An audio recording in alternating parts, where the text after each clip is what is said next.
미국 대선이 일주일 앞으로 다가왔습니다. 역대급 예측 불허 판세에 막판 비방전도 가열되고 있는데요. 워싱턴 연결해서 대선을 앞둔 미국 분위기 자세히 알아보겠습니다. 정호윤 특파원, 지금 누가 더 유리합니까? 네, 대선을 앞둔 이곳 분위기를 전해드리기 위해서는 우선 여론조사 결과를 다시 한번 짚어봐야 할 것 같습니다. 어제 두 개의 기관에서 여론조사 결과를 내놨는데요. 초박빙이라는 말이 가장 정확한 표현이 아닐까 싶습니다.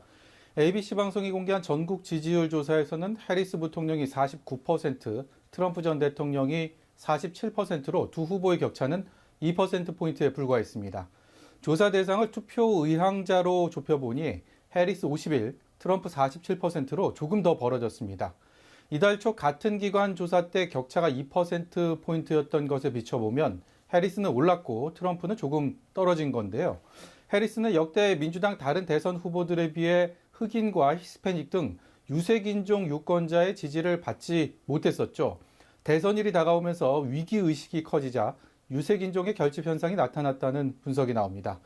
다른 기관의 조사 결과도 살펴보면요. CBS 방송은 전국 지지율에서 해리스가 50%, 트럼프가 49%라고 발표했습니다.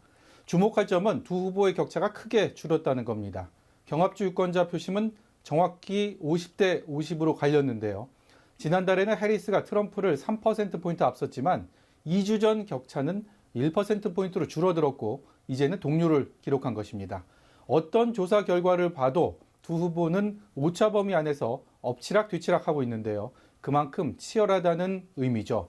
다만 한 달 전까지만 해도 대부분의 조사에서 앞서던 해리스가 주춤하는 사이에 트럼프가 무섭게 치고 올라온 것은 분명해 보입니다. 한편 바이든 대통령은 오늘 고향 델라웨어주에서 대선 사전투표를 마쳤는데요. 투표 후에는 우리가 이길 것 같다며 자신감을 나타냈습니다. 네, 이렇게 두 후보의 경합이 너무 치열하다 보니 남은 일주일이 더욱 중요해 보입니다. 많은 전문가들이 이번 대선의 승부처로 펜실베니아를 꼽고 있는데 그곳의 민심은 어떤가요? 네, 펜실베이니아는 대선의 승부를 가를 7개 경합주 중에서도 가장 중요합니다. 우선 19명의 선거인단이 배정돼 7개 경합주 중에서 규모가 제일 크고요. 4년 전 대선에선 바이든을, 8년 전에는 트럼프를 선택할 정도로 민심 역시 상황에 따라 흔들리고 있습니다. 미국의 50개 주 가운데 설령 경합주라 하더라도 다른 것은 어느 정도 특정 후보 쪽으로 기울어진 측면이 있는 반면에 펜실베이니아는 어느 한쪽에 손을 들지 않고 있습니다. 제가 지난주 펜실베이니아 주요 지역을 직접 찾아서 유권자들을 만나고 왔는데요. 속을 알 수가 없었습니다. 무작위로 인터뷰를 해도 해리스와 트럼프 쪽으로 지지층이 확연히 엇갈렸는데요. 잠시 들어보시죠. I think my biggest reason is safety. He's going to be tougher on crime than Harris will be, and that's my top concern. I also am really concerned about the Project 2025 possibly breaking up unions.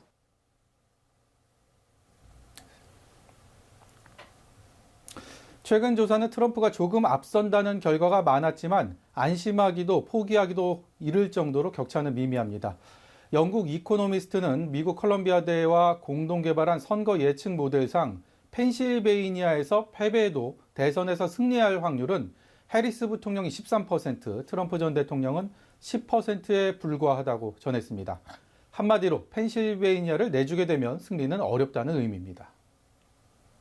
미국 선거제도는 복잡하기로 정평이 나 있잖아요. 시청자분들이 이해하기 쉽게 좀 설명을 해주시죠. 네, 미국은 우리처럼 후보에게 직접 투표를 해서 그 결과를 집계하지 않고요. 각 주의 투표 결과에 따라 그 주에 배정된 선거인단 수가 최종 결과에 반영됩니다. 각 주별로 인구 분포에 따라 선거인단 수가 정해져 있는데요. 그렇게 전체 선거인단이 538명입니다. 이 중 과반이 270명이죠. 270명을 확보하면 백악관의 주인이 되는 것입니다. 해리스 부통령은 현재 225명, 공화당 트럼프 전 대통령은 218명의 선거인단을 사실상 확보한 상태인데요. 나머지 선거인당 95명 대부분이 7개 경합주에 배정돼 있고 이 중 얼마나 더 확보해서 270명을 맞추느냐의 승부입니다. 보다 쉽게 예를 들어서 설명해 드리면요.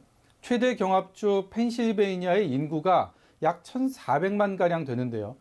지난 대선에서 바이든은 트럼프를 불과 8만 표 차이로 제쳤는데 당시 펜실베이니아에 배정된 20명의 선거인단을 모두 확보하면서 승리할 수 있었습니다. 한 표 차로 이기나 100만 표 차이로 이기나 승자가 그 주에 배정된 선거인단을 모두 가져가는 이른바 승자 독식 제도입니다. 네, 마지막으로 4년 전으로 시계를 되돌려보면 대선 이후에도 결과에 불복하는 있어서는 안 될 일이 벌어지면서 큰 충격을 줬습니다. 이번 대선에서도 그런 일이 되풀이될까 우려하는 목소리가 있죠.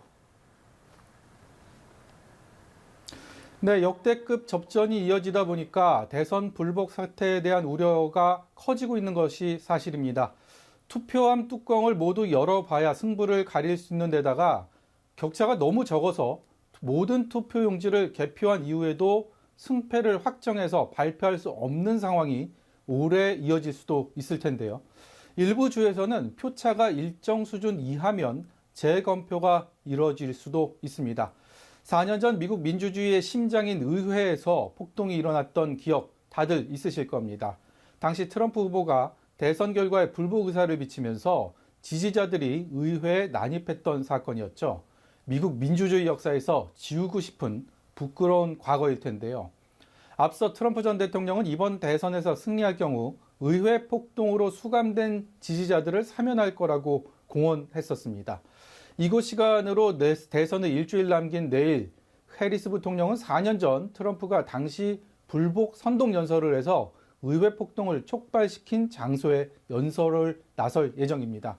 백악관 주변은 지난주부터 높은 방벽과 철제 펜스가 설치됐는데요. 혹시 모를 사태에 대비하며 외부인의 접근을 차단하고 있는 겁니다. 여러모로 일주일을 남긴 미국 대선은 안개 속 형국이자 초박빙, 무엇보다 복잡한 역학관계가 얽히고 설켜 있는 상황입니다. 지금까지 워싱턴에서 연합뉴스TV 정호윤입니다.